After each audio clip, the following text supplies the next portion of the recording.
2021년 2월 9일 화요일 새벽 기도를 하나님 앞에 드리겠습니다. 하나님의 말씀은 마태복음 14장 1절부터 36절까지의 말씀입니다. 마태복음 14장 1절부터 36절까지의 말씀을 제가 봉독하겠습니다.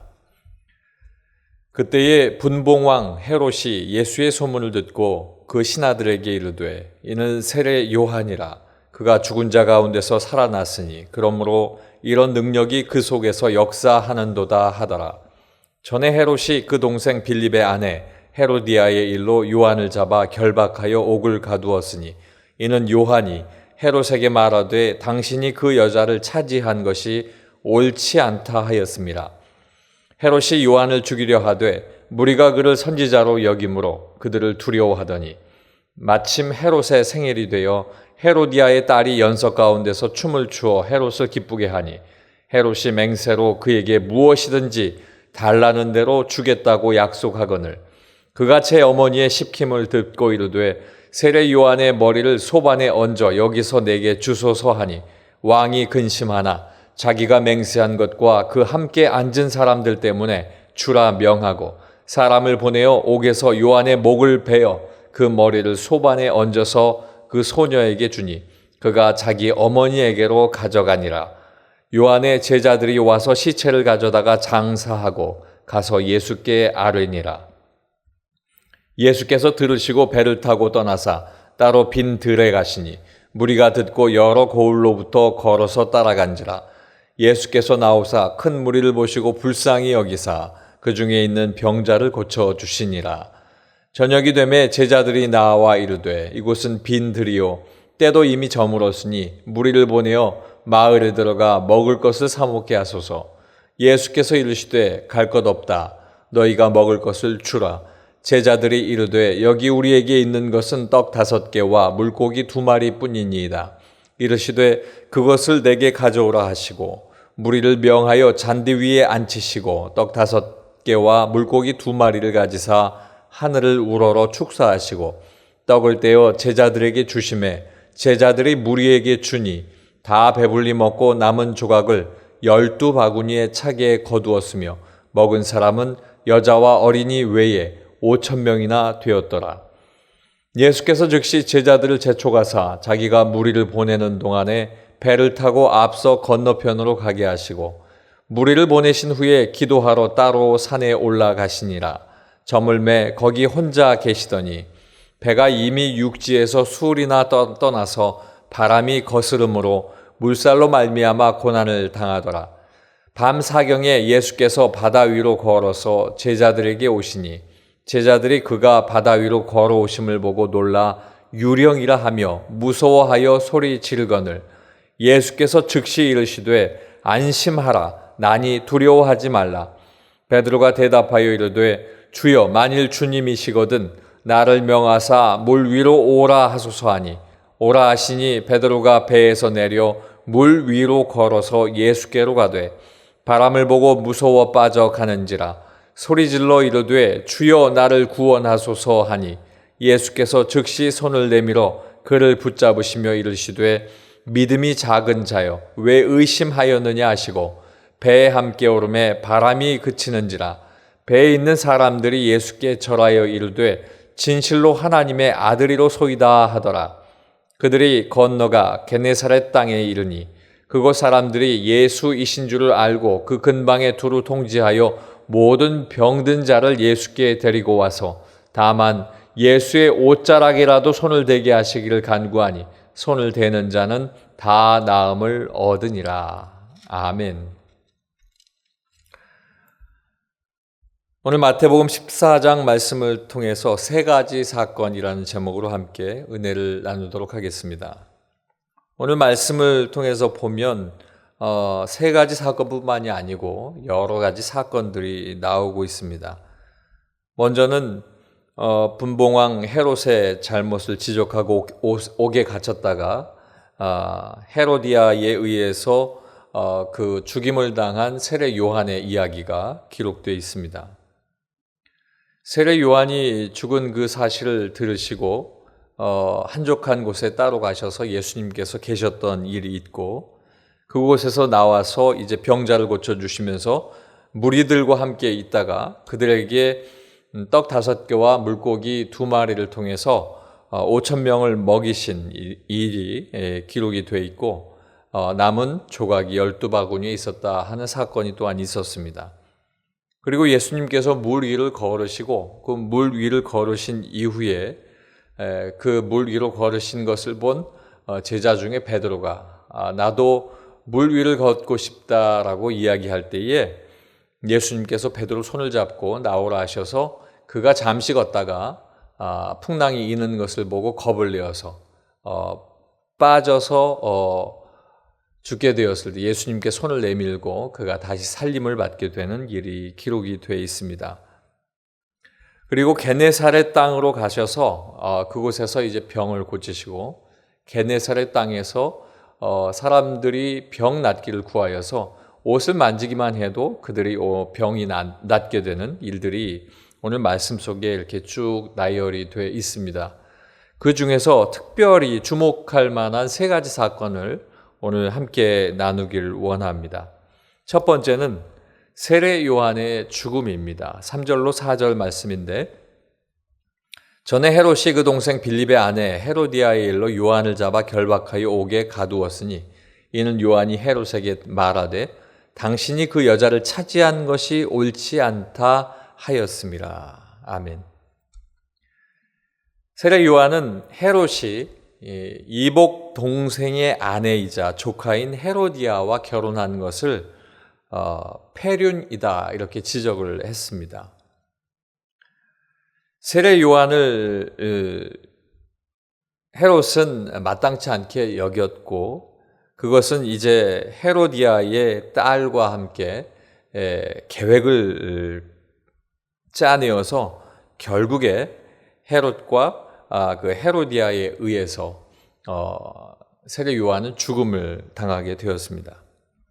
세례 요한이 이렇게 죽게 된 것은 헤롯과 헤로디아가 간음죄를 덮기 위해 살인죄를 저지른 것으로 그 죄가 더 크게 된 것입니다.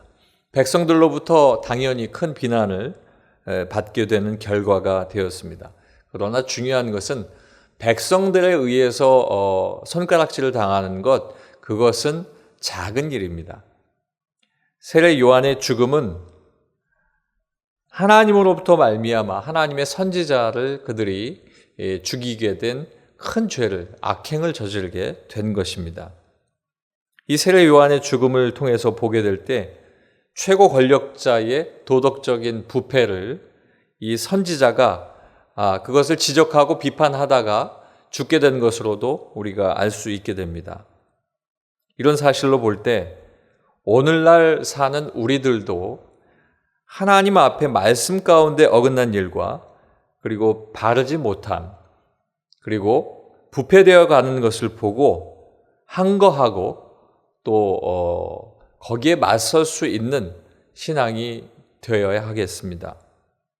그저 막연하게 따라가는 신앙이 아니라 어느 때가 되었을 때는 그것이 하나님의 말씀에 맞지 않는 것이라면 당연히 그것을 지적하고 또 그것이 올바르지 않는 세상의 빛이 되라 우리에게 명령하신 예수님의 명령에 따라 그것이 어둠을 통해서 쫓아가게 될 경우에는 당연히 우리는 그것이 빛이 아님을 깨닫게 하고 빛으로서 그 일들을 사명으로 잘 감당해야 할 줄로 믿습니다. 두 번째는 예수님의 반응입니다. 12절로 14절 말씀입니다. 요한의 제자들이 와서 시체를 가져다가 장사하고 가서 예수께 아뢰니라. 예수께서 들으시고 배를 타고 떠나사 따로 빈들에 가시니 무리가 듣고 여러 고을로부터 걸어서 따라간지라. 예수께서 나오사 큰 무리를 보시고 불쌍히 여기사 그 중에 있는 병자를 고쳐주시니라. 아멘. 헤롯과 헤로디아에게 죽임을 당한 세례 요한의 소식을 듣게 됩니다. 사실 세례 요한의 죽음에 대한 자세한 내용은 거기에 나와 있진 않지만 예수님께 전달되어진 내용이 어떠한 것인지 우리가 알 수는 없지만 아마도 제자들을 통해서 자세하게 그 상황을 예수님께서 전해 들으셨을 것입니다. 그런데 예수님께서는 그 소식을 들으시고 아무도 없는 빈 들로 홀로 가셨습니다. 이제 성경 말씀 속에는 그 빈 들에 가셔서 어떠한 일이 있었는지 아무 내용이 나와 있지 않지만 우리가 여러 가지로 생각할 수 있겠습니다. 그 빈 들에 가셨을 때에 무리가 듣고 따라갔다는 것이 바로 이제 말씀이 이어지게 되는데, 무리가 따라갔을 그때에 예수님께서 바로 그들과 함께 나오셔서 큰 무리를 보셨고 그들에게 병자를 고치는 일을 바로 행하셨다 하는 것입니다. 예수님께서는 마음에 슬픔도 있으셨고 여러 가지 복잡한 마음이 있으셨겠지만 그럼에도 불구하고 그 사명을 지키기 위해서 바로 그 모든 것들을 털고 나오셨다는 것입니다. 예수님께서는 죄사함과 구원을 이루시기 위해서 다시 일하시기 시작했습니다. 하나님께서 예수님을 보내신 목적과 예수님이 감당해야 할 사명이 있으셨기 때문에 그 일을 즉시로 감당하신 것입니다. 예수님께서는 헤롯과 같은 악인이 지배하는 그런 어두운 사회 속에서 죄로 말미암아 신음하는 자들이 죄로부터 벗어나고 병으로부터 벗어날 수 있도록 그들을 불쌍히 여기셨다 말씀하셨고, 죄를 벗겨주시고 그들의 병을 치료하셨습니다. 그리고 그들에게 기쁜 소식, 바로 자신이 메시아이신 것을 이제 나타내셨다라고 하는 것입니다. 이 메시아이신 것을 나타내신 것이 바로 그 이후에 나오는 오병이어의 우리가 흔히 얘기하는 이적, 기적이 바로 그 말씀 뒤에 등장하게 되는 것입니다. 많은 사람들을 먹이신 것, 그것은 메시아의 모습입니다. 그들의 병을 고치시고 그들에게 하나님의 뜻을 전파한 것, 바로 메시아의 모습인데, 이제 세례 요한이 죽게 된 그것을 들으시고 한적한 곳에 홀로 계셨다가 나오시는 즉시 이제 메시아적 사역을 많은 사람들에게 보여주기 시작한 것을 우리가 두 번째 사건으로 크게 볼 수가 있겠습니다. 마지막 세 번째는 물 위를 걸은 베드로의 이야기입니다. 29절로 30절 말씀에 보면, 오라 하시니 베드로가 배에서 내려 물 위로 걸어서 예수께로 가되 바람을 보고 무서워 빠져가는지라 소리질러 이르되 주여 나를 구원하소서 하니. 예수님은 떡 5개와 물고기 2마리로 5,000명 먹이시고 12바구니가 남는 기적을 행하시게 됩니다.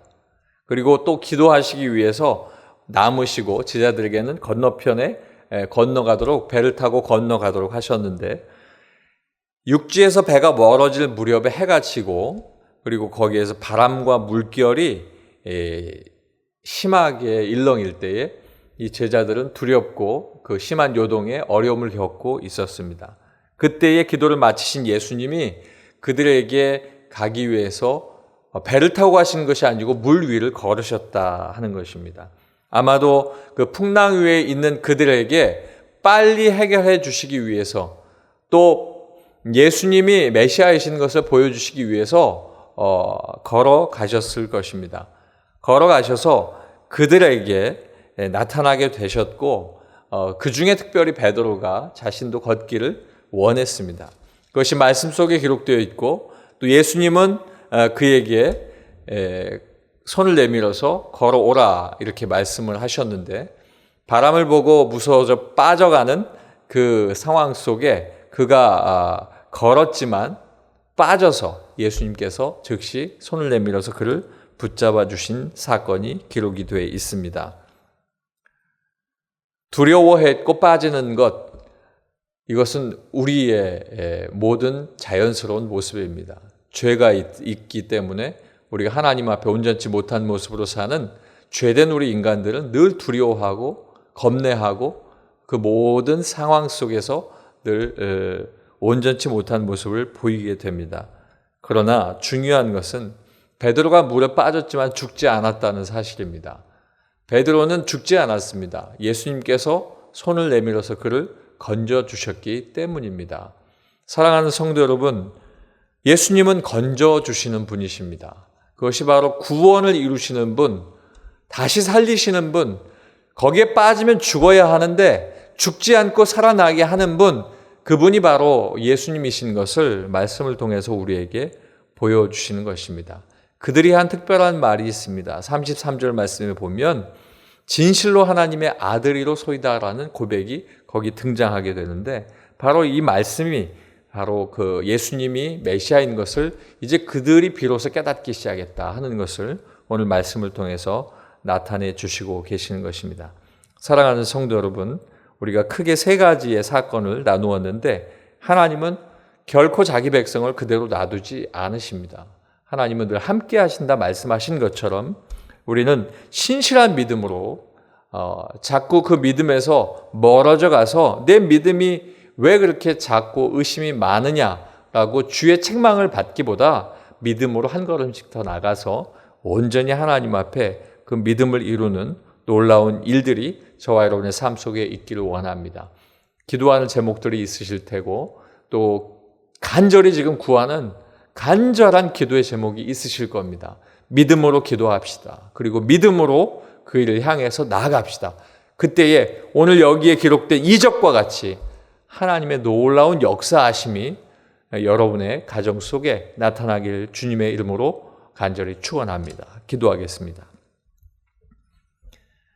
주님께서 말씀하셨습니다. 안심하라, 나니 두려워하지 말라. 주님, 우리가 안심하고 두려워하지 않게 하여 주시고, 바다 위를 걷는 모습으로도 감격하여 하나님 앞에 영광 돌리는 삶이 되게 하여 주시옵소서.